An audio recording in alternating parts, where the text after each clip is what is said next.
10वां स्कंध 9वां अध्याय। श्री कृष्ण का ऊखल से बांधा जाना। परीक्षित, एक समय की बात है कि नंद रानी यशोदा जी ने घर की दासियों को तो दूसरे कामों में लगा दिया और स्वयं अपने लाला को मक्खन खिलाने के लिए दही मथने लगी। मैंने तुमसे अब तक भगवान की जिन जिन बाल लीलाओं का वर्णन किया है, दध मंथन के समय वे उन सब का स्मरण करती और गाती भी जाती थी। वे अपने स्थूल कट भाग में सूत से बांधकर रेशमी लहंगा पहनने लगी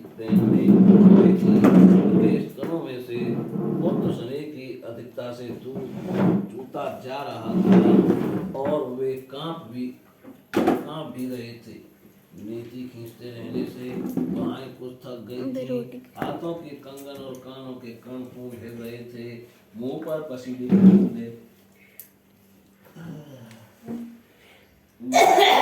की बूंदें झलक रही थीं। चोलों में गुथे हुए मालती के सुंदर पुष्प गिरते जा रहे थे। सुंदर बाहों वाली यशोदा इस प्रकार दही मथ रही थी।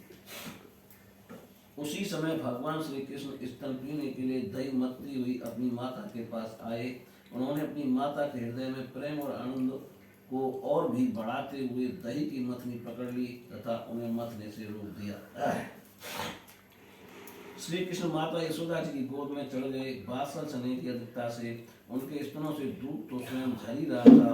वे उन्हें पिलाने लगी और मधुर मुस्कान से युक्त उनका मुख देखने लगी।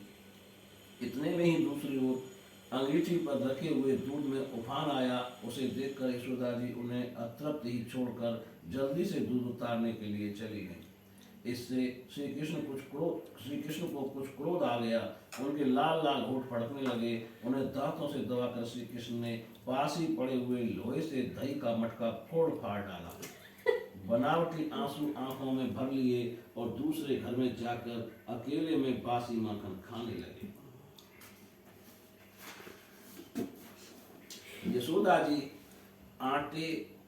औटे हुए दूध को उतारकर फिर मथने के घर में चली आई। वहां देखती है तो दही का मटका कमोरा टुकड़े टुकड़े हो गया है। वे समझ गईं कि यह सब मेरे लाला की करतूत है। साथ ही उन्हें वहां न देखकर यशोदा माता हंसने लगी। इधर उधर ढूंढने पर पता चला कि श्री कृष्ण के उल्टे हुए ऊखल पर खड़े हैं और छीके पर का माखन ले लेकर बंदरों को खूब लुटा रहे हैं। उन्हें यह भी डर है कि कहीं मेरी चोरी खुल न जाए, इसलिए चौकन्ने होकर चारों ओर ताकते जाते हैं।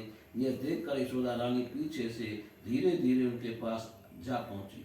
जब श्री कृष्ण ने देखा कि मेरी माँ हाथ में छड़ी लिए मेरी ही ओर आ रही है, तब झट से ओखली पर से कूद पड़े और डरे हुए की भांति भागे। परीक्षित, बड़े बड़े योगी तपस्या के द्वारा अपने मन को अत्यंत सूक्ष्म और शुद्ध बनाकर भी जिनमें प्रवेश नहीं करा पाने की बात तो दूर रही, उन्हीं भगवान के पीछे पीछे उन्हें पकड़ने के लिए यशोदा जी दौड़ी। जब इस प्रकार माता यशोदा श्री कृष्ण के पीछे दौड़ने लगी, तब कुछ ही देर में बड़े बड़े एवं हिलते हुए नितंबों के कारण उनकी चाल धीमी पड़ गई। वेग से दौड़ने के कारण चोटी की गांठ ढीली पड़ गई। वे ज्यों ज्यों आगे बढ़ती पीछे पीछे चोटी में गुथे हुए फूल गिरते जाते। इस प्रकार सुंदरी यशोदा ज्यों त्यों करके उन्हें पकड़ सकी। श्री कृष्ण का हाथ पकड़ वे उन्हें डराने धमकाने लगी। उस समय श्री कृष्ण की झांकी बड़ी विलक्षण हो रही थी। अपराध तो किया ही था, इसलिए रुलाई रोकने पर भी न रुकती थी। आंखों से आंखें मल रहे थे, इसलिए हाथों से आंखें मल रहे थे, इसलिए मुंह पर काजल की स्याही फैल गई थी। पिटने के भय से आंखें ऊपर की ओर उठ गई थीं। उनसे व्याकुलता सूचित होती थी। जब यशोदा जी ने देखा कि लल्ला बहुत डर गया है, तब उनके हृदय में वात्सल स्नेह उमड़ आया। उन्होंने छड़ी फेंक दी। इसके बाद सोचा कि इसको एक बार रस्सी से बांध देना चाहिए, नहीं तो ये कहीं भाग जाएगा। परीक्षित, जब पूछो तो यशोदा मैया को अपने बालक के ऐश्वर्य का पता न था।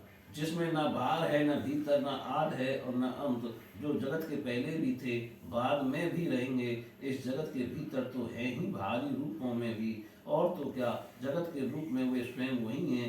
यही नहीं, जो समस्त इंद्रियों से परे और अव्यक्त हैं, उन्हीं भगवान को मनुष्य का सा रूप धारण करने के कारण पुत्र समझकर यशोदा रानी रस्सी से उखल में ठीक वैसे ही बांध देती हैं जैसे कोई साधारण सा बालक हो। जब माता यशोदा अपने ऊधमी और नटखट लड़के को रस्सी से बांधने लगी, तब वह 2 अंगुल छोटी पड़ गई। तब उन्होंने दूसरी रस्सी लाकर उसमें जोड़ी। जब वह भी छोटी हो गई, तब उसके साथ और जोड़ी। इस प्रकार वे ज्यों ज्यों रस्सी लाती और जोड़ती गईं, त्यों त्यों जुड़ने पर वे सब 2 अंगुल छोटी पड़ती गईं। यशोदा रानी ने घर की सारी रस्सियां जोड़ डाली, फिर भी वे भगवान श्री कृष्ण को ना बांध सकी। उनकी असफलता पर देखने वाली गोपियां मुस्कुराने लगीं और वे स्वयं भी मुस्कुराती हुई आश्चर्यचकित हो गई। भगवान श्री कृष्ण ने देखा कि मेरी माँ का शरीर पसीने से लथपथ हो गया है, चोटी में गुंथी हुई मालाएं गिर गईं और वे बहुत थक भी गई हैं। तब कृपा करके वे स्वयं ही अपनी माँ के बंधन में बंध गए। परीक्षित, भगवान श्री कृष्ण परम स्वतंत्र हैं। ब्रह्मा इंद्र आदि के साथ ये संपूर्ण जगत उनके बस में है। फिर भी इस प्रकार बंध कर उन्होंने संसार को यह दिखला दी कि मैं अपने प्रेमी भक्तों के बस में हूँ। ग्वालिनी यशोदा ने मुक्त दाता मुकुंद से जो कुछ अनिवर्चनीय कृपा प्रसाद प्राप्त किया, वह प्रसाद ब्रह्मा पुत्र होने पर भी, शंकर आत्मा होने पर भी और वक्ष स्थल पर विराजमान लक्ष्मी अर्धांगिनी होने पर भी ना पा सके। यह गोपिका नंदन भगवान अनन्य प्रेमी भक्तों के लिए जितने सुलभ हैं, उतने देहाभिमानी कर्मकांडी एवं तपस्वियों को तथा अपने स्वरूपभूत ज्ञानियों के लिए भी नहीं है। इसके बाद नंद रानी यशोदा जी तो घर के काम धंधों में उलझ गईं और उखल में बंधे हुए भगवान श्याम सुंदर ने उन दोनों अड़ियल वृक्षों को मुक्त कर दिया था और ये वृक्ष हो गए थे। बोलिए श्री कृष्ण भगवान की